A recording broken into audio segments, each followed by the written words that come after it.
ನೀರು ಆಗುತ್ತಿದೆ ವಿಷ. ಇದೇ ನೀರು ತೆಗೆದುಕೊಳ್ಳುತ್ತಿದೆ ಸಾವಿರಾರು ಜನರ ಜೀವ. ನೀರನ್ನ ನಾವು ಅಮೃತ ಎಂದು ಕರೆಯುತ್ತೇವೆ. ಆದರೆ ಇದೇ ನೀರು ಈಗ ಮಾರಣಾಂತಿಕವಾಗಿ ಪರಿವರ್ತನೆಗೊಂಡಿದೆ. ಇದನ್ನೆಲ್ಲ ಕೇಳಿದಾಗ ನೀವು ಅಂದುಕೊಳ್ಳುತ್ತಿರಬಹುದು, ನಾನೇನಾದರೂ ಜೋಕ್ ಮಾಡುತ್ತಿದ್ದೇನೆ ಅಂತ. ಇಲ್ಲ ಸ್ನೇಹಿತರೆ, ಇದು 100% ನಿಜ.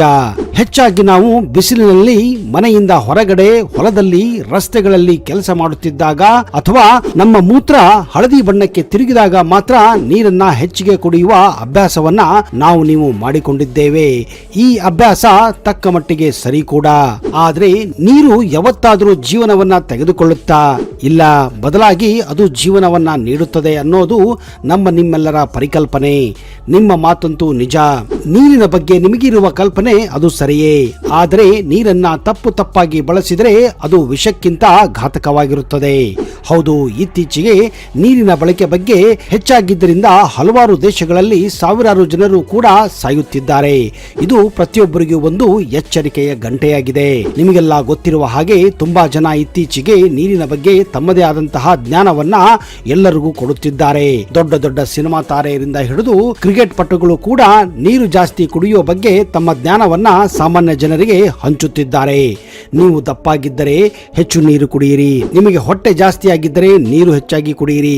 ನಿಮಗೇನಾದ್ರೂ ಹೊಳೆಯುವ ಮೈಬಣ್ಣ ಬೇಕೆಂದ್ರೆ ಹೆಚ್ಚು ನೀರನ್ನ ಕುಡಿಯಿರಿ. ಕೂದಲು ಉದುರುತ್ತಿದ್ದರೆ ಹೆಚ್ಚು ನೀರನ್ನ ಕುಡಿಯಿರಿ. ಹೀಗೆ ಎರಡ ಸ್ನೇಹಿತರೆ, ಪ್ರತಿಯೊಂದಕ್ಕೂ ನೀರನ್ನ ಹೆಚ್ಚು ಕುಡಿಯುವ ಬಗ್ಗೆ ಜ್ಞಾನ ಕೊಡುತ್ತಿರುವವರು ಜಾಸ್ತಿನೇ ಆಗಿದ್ದಾರೆ. ಆದ್ರೆ ಹೆಚ್ಚಿಗೆ ನೀರು ಕುಡಿಯುವುದರಿಂದ ಅಪಾಯ ಇದೆ ಅಂತ ನಿಮಗೇನಾದ್ರೂ ಯಾರಾದ್ರೂ ಹೇಳಿದ್ದಾರಾ? ಹೇಳಿಲ್ಲ ಅಂದ್ರೆ ದಯವಿಟ್ಟು ಈ ವಿಡಿಯೋನ ಮಿಸ್ ಮಾಡದೆ ಕೊನೆವರೆಗೂ ನೋಡಿ ಹಾಗೂ ನಿಮ್ಮೆಲ್ಲ ಸ್ನೇಹಿತರ ಜೊತೆ ಶೇರ್ ಮಾಡಿ.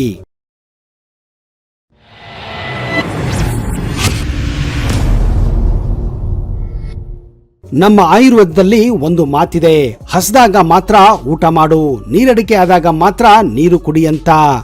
ಸುಖ ಸುಮ್ಮನೆ ಹೊಟ್ಟೆ ತುಂಬಿದ್ದರೂ ಊಟ ಮಾಡಿದರೆ ಆ ಊಟ ವಿಷವಾಗುತ್ತದೆ.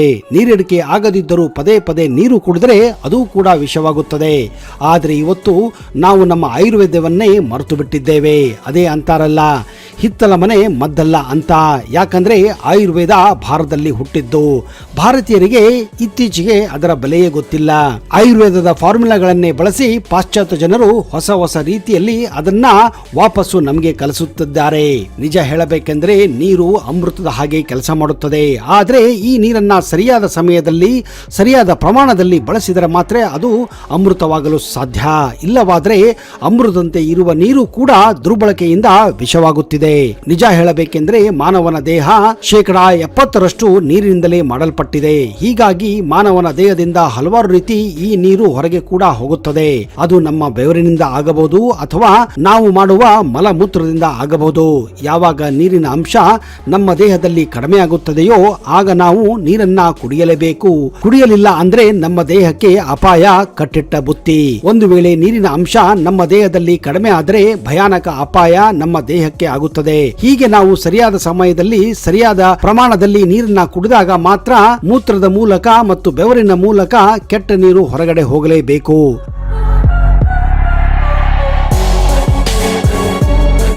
ಇದು ಒಂದು ಪ್ರಕ್ರಿಯೆ. ಹೀಗಾಗಿ 70% ನೀರಿನ ಅಂಶ ನಮ್ಮ ದೇಹದಲ್ಲಿ ಇರಲೇಬೇಕು. ಆಫೀಸ್ ನಲ್ಲಿ ಆರಾಮವಾಗಿ ಕೂತು ಏನು ಕೆಲಸ ಮಾಡದೆ ಏರ್ ಕಂಡೀಷನ್ ನಲ್ಲಿ ಕೂತು ಬೆವರನ್ನು ಸುರಿಸದೆ ಪ್ರತಿ 10 ನಿಮಿಷಕ್ಕೊಮ್ಮೆ ನೀರು ಕುಡಿದರೆ, ಪ್ರತಿ ಅರ್ಧ ಗಂಟೆಗೊಮ್ಮೆ ಅರ್ಧ ಲೀಟರ್ ನೀರು ಕುಡಿದರೆ ನಮ್ಮ ದೇಹಕ್ಕೆ ನಾವೇ ತಂದು ಕೊಡುವಂತಹ ಒಂದು ಅಪಾಯವಾಗಿದೆ. ವೈದ್ಯಕೀಯ ಶಾಸ್ತ್ರದಲ್ಲಿ ಇದಕ್ಕೆ ವಾಟರ್ ಇಂಟಾಕ್ಸಿಕೇಶನ್ ಅಂತ ಕರೆಯುತ್ತಾರೆ. ಇದು ಅತ್ಯಂತ ಅಪಾಯಕಾರಿಯಂತಹ ಕಂಡೀಷನ್ ಆಗಿದೆ. ಈ ಸಮಯದಲ್ಲಿ ನೀರು ನಮ್ಮ ದೇಹದಲ್ಲಿ ವಿಷವಾಗಿ ಪರಿವರ್ತನೆಗೊಳ್ಳುತ್ತದೆ. ಇದಕ್ಕೆ ಕಾರಣ ನಮ್ಮ ದೇಹದಲ್ಲಿ ನೀರಿನ ಅಂಶ ಜಾಸ್ತಿ ಆದಾಗ. ಹೌದು ಸ್ನೇಹಿತರೆ, ಯಾವುದೇ ಒಂದು ವಸ್ತು ಒಂದು ಪ್ರಮಾಣದಲ್ಲಿ ಇದ್ದಾಗ ಮಾತ್ರ ನಮ್ಮ ದೇಹದ ಆರೋಗ್ಯವು ಸರಿಯಾಗಿ ಇರುತ್ತದೆ. ಇದೇ ಕಾರಣ ನಮ್ಮ ದೇಹದಲ್ಲಿ ಸಕ್ಕರೆ ಮಟ್ಟ ಕೂಡ ಜಾಸ್ತಿ ಆದಾಗ ತೊಂದರೆ ಆಗುತ್ತದೆ, ಕಡಿಮೆ ಆದಾಗ ಕೂಡ ತೊಂದರೆ ಆಗುತ್ತದೆ. ಅದೇ ರೀತಿ ಹೈ ಬಿಪಿ, ಲೋ ಬಿಪಿ ಕೂಡ ನಮ್ಮ ದೇಹಕ್ಕೆ ಮಾರಣಾಂತಿಕವಾಗಿರುತ್ತವೆ. ಹೀಗಾಗಿ ನಮ್ಮ ದೇಹದ ಸಮತೋಲನವನ್ನ ಕಾಪಾಡಿಕೊಳ್ಳಲು ನಾವು ತೆಗೆದುಕೊಳ್ಳುವ ಆಹಾರವಾಗಲಿ, ನೀರಾಗಲಿ ಸರಿಯಾದ ಪ್ರಮಾಣದಲ್ಲಿರಬೇಕು. ಒಂದು ವೇಳೆ ಈ ನೀರಿನ ಪ್ರಮಾಣ ನಮ್ಮ ದೇಹದಲ್ಲಿ ಜಾಸ್ತಿ ಆದ್ರೆ ಆಗುವ ಅಡ್ಡ ಪರಿಣಾಮಗಳು ನಿಜಕ್ಕೂ ನಮ್ಮನ್ನ ತಲ್ಲಣಗೊಳಿಸುತ್ತವೆ. ನಾವು ಕುಡಿಯುವ ನೀರು ಮೂತ್ರಪಿಂಡಗಳಿಗೆ ಹೋಗುತ್ತದೆ. ಈ ಮೂತ್ರಪಿಂಡಗಳು ತನ್ನಲ್ಲಿರುವ ಬೇಡವಾದಂತಹ ವಸ್ತುಗಳನ್ನ ಹೊರಹಾಕಿ ದೇಹವನ್ನ ಆರೋಗ್ಯದಿಂದ ಕಾಪಾಡುತ್ತದೆ. ಆದರೆ ನಾವು ಅಗತ್ಯಕ್ಕಿಂತ ಹೆಚ್ಚು ನೀರು ಕುಡಿಯುವುದರಿಂದ ಮೂತ್ರಪಿಂಡಗಳಿಗೆ ಒತ್ತಡ ಹೆಚ್ಚಾಗಿ ಅದರ ಕಾರ್ಯದ ಕ್ಷಮತೆ ಸರಿಯಾದ ರೀತಿಯಲ್ಲಿ ಆಗುವುದಿಲ್ಲ. ಇದರಿಂದ ದೇಹದ ಆರೋಗ್ಯ ಹದಗೆಡುತ್ತಾ ಬರುತ್ತದೆ.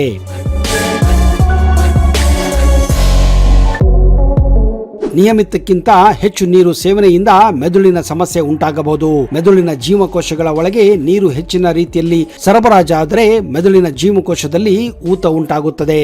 ಇದರಿಂದ ಉಸಿರಾಟದ ಸಮಸ್ಯೆ ಉಂಟಾಗುತ್ತದೆ. ಕೆಲವೊಮ್ಮೆ ಮನುಷ್ಯ ಕೋಮಾ ಹಂತಕ್ಕೆ ತಲುಪುವ ಸಾಧ್ಯತೆ ಕೂಡ ಇರುತ್ತದೆ. ದಣಿದು ಬಂದಾಗ ತಕ್ಷಣ ಒಂದೇ ಸಮನೆ ಘಟಘಟ ಅಳತೆ ಇಲ್ಲದೆ ವಿರಾಮ ಇಲ್ಲದೆ ನೀರು ಕುಡಿಯುವುದರಿಂದ ಅನಾರೋಗ್ಯ ಉಂಟಾಗುತ್ತದೆ. ನೀರು ಅತಿಯಾಗಿ ಸೇವಿಸಿದರೆ ದೇಹದಲ್ಲಿ ರಕ್ತದ ಪ್ರಮಾಣವು ಹೆಚ್ಚುತ್ತದೆ. ಈ ರೀತಿಯ ಅಧಿಕ ರಕ್ತವು ಹೃದಯ ಮತ್ತು ರಕ್ತನಾಳದಲ್ಲಿ ಒತ್ತಡ ಹೆಚ್ಚಿಸುತ್ತದೆ.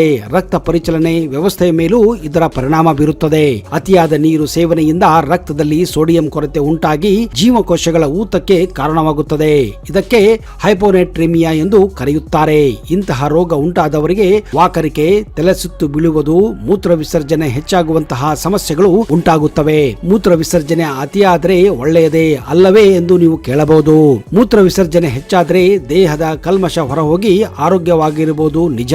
ಆದ್ರೆ ಇದು ದೇಹದಲ್ಲಿನ ನೀರಿನ ಪ್ರಮಾಣ ಕಡಿಮೆ ಆಗುವುದಕ್ಕೆ ಕಾರಣವಾಗುತ್ತದೆ. ಅಲ್ಲದೆ ದೇಹವು ತನಗೆ ಬೇಕಾದ ದ್ರವವಸ್ತುವನ್ನು ಹೀರಿಕೊಳ್ಳುವುದರಲ್ಲಿ ವಿಫಲವಾಗುತ್ತದೆ. ಇಷ್ಟಕ್ಕೂ ನಾವು ಪ್ರತಿದಿನ ಎಷ್ಟು ನೀರು ಕುಡಿಯಬೇಕೆನ್ನುವುದು ಸಾಮಾನ್ಯ ಪ್ರಶ್ನೆ ಆಗಿದೆ. ಪ್ರತಿದಿನ ಕನಿಷ್ಠ ಅಂದರೂ 2 ರಿಂದ 3 ಲೀಟರ್ ನೀರು ಕುಡಿಯಲೇಬೇಕು. ಹಾಗೆಂದು ಒಂದೇ ಬಾರಿ ಕುಡಿಯುವುದು ಆರೋಗ್ಯಕ್ಕೆ ಒಳ್ಳೆಯದಲ್ಲ.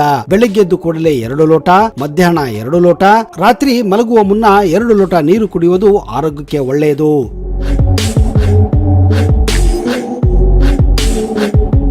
ಊಟದ ಮಧ್ಯೆ ನೀರು ಸೇವಿಸುವುದು ಆರೋಗ್ಯಕ್ಕೆ ಹಾನಿಕರ. ಊಟ ಮಾಡುವುದಕ್ಕೂ ಮುಂಚೆ ಅಥವಾ ಊಟ ಮಾಡಿದ ಅರ್ಧ ಗಂಟೆಯ ನಂತರ ನೀರು ಕುಡಿಯುವುದು ಆರೋಗ್ಯಕ್ಕೆ ಒಳ್ಳೆಯದು. ಯಾಕಂದ್ರೆ ಊಟ ಮಾಡಿದ ತಕ್ಷಣ ನೀರು ಕುಡಿದ್ರೆ ಹೊಟ್ಟೆಯಲ್ಲಿರುವ ಅಗ್ನಿಯು ಮಾಯವಾಗುತ್ತದೆ, ತಣ್ಣಗಾಗುತ್ತದೆ. ಹೀಗಾಗಿ ಜೀರ್ಣಿಸುವ ಪ್ರಕ್ರಿಯೆ ಕಡಿಮೆ ಆಗಿ ಹೋಗುತ್ತದೆ. ಮಲಬದ್ಧತೆ ರೋಗದಿಂದ ನರಳುತ್ತಿರುವವರು ನೀರನ್ನ ಹೆಚ್ಚಾಗಿ ಕುಡಿದು ನಂತರ ಸ್ವಲ್ಪ ಹೊತ್ತು ಓಡಾಡಬೇಕು. ಈ ರೀತಿ ಮಾಡುವುದರಿಂದ ರೋಗ ಶಮನವಾಗುತ್ತದೆ. ಅಧಿಕ ಜಲಸಂಚನದೊಂದಿಗೆ ನೀವು ಪಾದಗಳು, ಕೈಗಳು ಮತ್ತು ತುಟಿಗಳ ಊತ ಅಥವಾ ಬಣ್ಣವನ್ನ ಗಮನಿಸಬಹುದು. ಜೀವಕೋಶಗಳ ಊತದೊಂದಿಗೆ ನಿಮ್ಮ ಚರ್ಮದಲ್ಲಿ ಕೆಲವು ಊತವನ್ನ ಸಹ ನೀವು ಅನುಭವಿಸುತ್ತೀರಾ. ಹೆಚ್ಚುವರಿ ನೀರಿನ ಸೇವನೆಯು ರಕ್ತದಲ್ಲಿನ ಸೋಡಿಯಂ ಮತ್ತು ಇತರ ಎಲೆಕ್ಟ್ರೋಲೈಟ್ಗಳನ್ನ ದುರ್ಬಲಗೊಳಿಸುತ್ತದೆ. ಹೀಗಾಗಿ ದೇಹದಲ್ಲಿ ಸೋಡಿಯಂ ಕಡಿಮೆ ಆಗುತ್ತದೆ. ದೇಹದಲ್ಲಿನ ಕಡಿಮೆ ಸೋಡಿಯಂ ಮಟ್ಟವು ಸ್ನಾಯು ಸೆಳೆತದಂತಹ ಆರೋಗ್ಯ ಸಮಸ್ಯೆಗಳಿಗೆ ಕಾರಣವಾಗಬಹುದು. ಅತಿ ಹೆಚ್ಚು ನೀರಡಿಕೆಯಾದಾಗ ಕೇವಲ ನೀರನ್ನ ಮಾತ್ರ ಕುಡಿಯಬಾರದು. ಬದಲಾಗಿ ನೀರಿನಲ್ಲಿ ಸ್ವಲ್ಪ ನಿಂಬೆಹಣ್ಣು ಅಥವಾ ಗ್ಲೂಕೋಸ್ ಅಥವಾ ಎಲೆಕ್ಟ್ರೋಲೈಟ್ ಅನ್ನ ಬಳಸಿ ನೀರನ್ನ ಕುಡಿದ್ರೆ ಅಂತಹ ತೊಂದರೆಗಳು ಕಡಿಮೆ ಅಂತ ವೈದ್ಯರು ಕೂಡ ಸಲಹೆ ನೀಡುತ್ತಾರೆ.